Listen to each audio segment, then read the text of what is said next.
Iran ও যুক্তরাষ্ট্রের মধ্যে চুক্তি স্বাক্ষরের বিষয় আলোচনার জন্য আমাদের সাথে এই মুহূর্তে যুক্ত হচ্ছেন যুক্তরাষ্ট্রের জর্জিয়া স্টেট ইউনিভার্সিটির ডক্টরাল ফেলো আসিফ বিন আলী। আসিফ বিন আলী, আপনাকে স্বাগত জানাচ্ছি সংবাদ সংযোগে।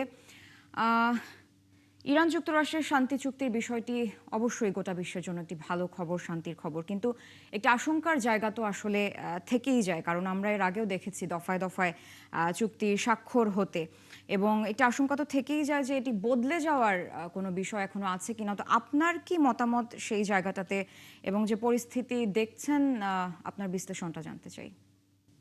ধন্যবাদ আমাকে আপনার শোতে আমন্ত্রণ জানানোর জন্য। আপনার আশঙ্কাটা আসলেই উড়িয়ে দেওয়া যায় না। এর মধ্যে বেশ কিছু কারণ রয়েছে। প্রথমত হচ্ছে এই যে আ যে ডকুমেন্টটি সাইন হয়েছে এটা কিন্তু চুক্তি নয়, এটা হচ্ছে এমওইউ, মেমোরেন্ডাম অফ আন্ডারস্ট্যান্ডিং। অর্থাৎ এটা একটা পলিটিক্যাল ডকুমেন্ট। এইটার পরবর্তী স্টেপটা হচ্ছে ক্লিয়ার কাট একটা চুক্তি। আমরা এখন পর্যন্ত যেটা দেখতে পাচ্ছি, যুদ্ধে ৩ টা পক্ষ ছিল। যুক্তরাষ্ট্র, ইরান এবং ইসরাইল। এবং আমরা জানি যে এখানে যুক্তরাষ্ট্রে যেমন ইরানের প্রতি আরো প্রতিশোধ পরায়ণ হওয়ার একটা প্রবণতা আছে রিপাবলিকানদের মধ্যে।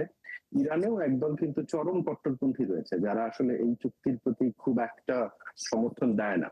সো সেখানেও একটা কট্টরপন্থী গ্রুপ রয়েছে। অন্যদিকে ইসরায়েল তো রয়েছেই পুরো ব্যাপারটাকে বেহেশতে দেওয়ার জন্য।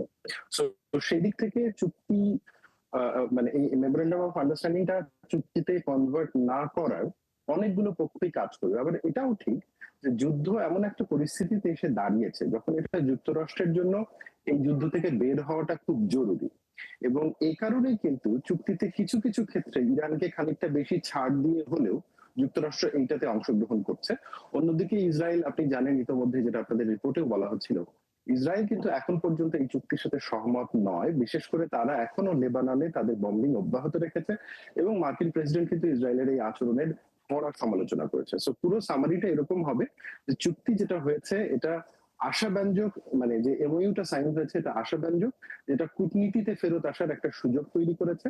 আগামী ৬০ দিনের আলোচনায় এবং এই যে ৩ টা পক্ষ রয়েছে তারা কিভাবে কাজ করে তার উপরে নির্ভর করবে যে এটা চুক্তিতে রূপান্তর হবে কি হবে না। আসিফ বিন আলী, এটি অবশ্যই আশাব্যঞ্জক।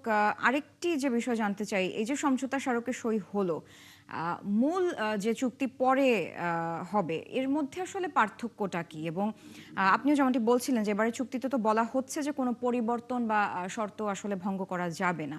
তাহলে চূড়ান্ত চুক্তিতে কোনো পরিবর্তনের সুযোগ থাকছে কিনা? আপনার কি মতামত সেখানে? সেটা অবশ্যই থাকবে। দেখেন, এমওইউ হচ্ছে একটা পলিটিক্যাল ডকুমেন্ট। এটা আসলে চুক্তির ক্ষেত্রটা প্রস্তুত করে যে এই ব্যাপারগুলোতে তারা একমত হবে। চুক্তিটাতে আরো নির্দিষ্ট মেজারেবল শর্ত থাকে। অর্থাৎ ধরেন এমওইউ তে বলল যে ইরান নিউক্লিয়ার বম্ব বানাবে না এবং তার জন্য তারা ইউরেনিয়াম এনরিচ করবে না। কিন্তু চুক্তিতে বলে দেওয়া থাকবে যে কি কি পদক্ষেপ এই ক্ষেত্রে ইরান নেবে। যেমন একটা এমওইউ তে একটা পয়েন্ট রয়েছে যে ইরানের উপরে এই যে নজরদারির যে ব্যাপারটা তাদের পারমাণবিক সংক্রান্ত বিষয়ে, সেটার একটা সুযোগ থাকবে। তো সেটা কিভাবে হবে সেটা আউটলাইন করা থাকবে। চুক্তিতে আরো যে ব্যাপারটা থাকে সেটা হচ্ছে যে যদি এই ধরনের শর্ত ভঙ্গ করা হয় তো যে পক্ষ ভঙ্গ করবে সেই পক্ষ কি ধরনের পেনাল্টির মুখোমুখি হবে। সো অবশ্যই এই MoU as a political document এখান থেকে চুক্তির দিকে যাওয়ার পর্যায়ে শর্তগুলো আরো বেশি কনক্রিট হবে। কিভাবে সেগুলো বাস্তবায়ন হবে সেগুলো রোডম্যাপ থাকবে এবং সেগুলো বাস্তবায়িত না হলে তার যে রিপারকেশন, অর্থাৎ তার যে কি ধরনের ফলাফল ভোগ করতে হবে সেটাও মোটামুটি আরো বেশি নির্দিষ্ট করা হবে।